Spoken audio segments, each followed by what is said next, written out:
น้องมาใส่บาตรน้ำกันเด้อมื้อนี้วันศีลลงมาวัดใส่บาตรเด้อ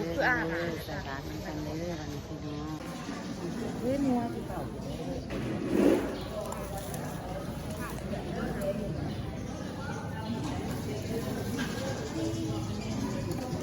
เอา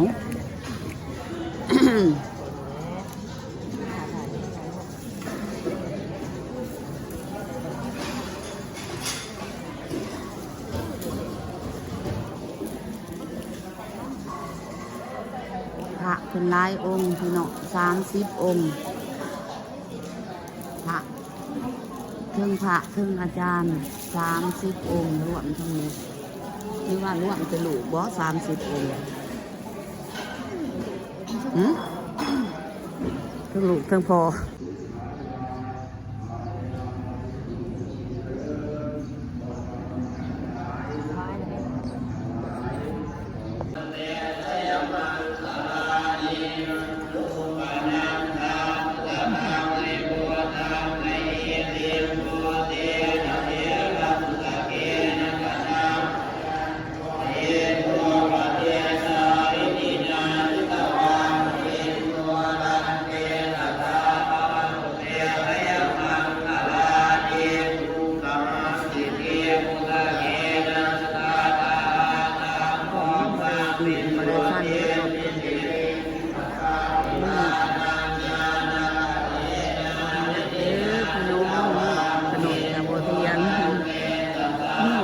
สั้น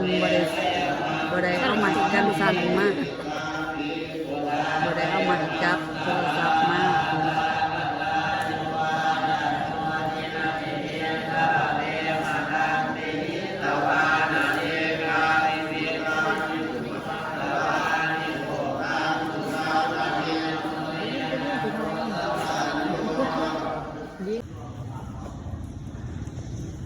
เอาเวิร์ดค่ะเนาะ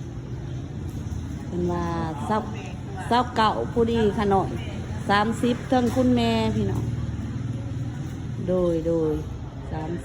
30พอดีทั้งคุณแม่พี่น้องเพิ่นกะหลายองค์เพราะว่าเพิ่นเป็นหูเหี้ยนทรงพี่น้อง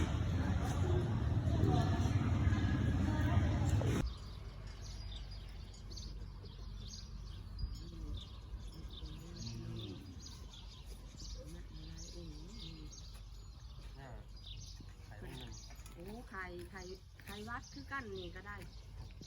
นี่กับไข่วัดเป็นไอ้เด็ก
กราบล่าน้องกาจะได้ยกคลิปเพียงซ้ำนี้เนาะพี่น้องเพราะว่า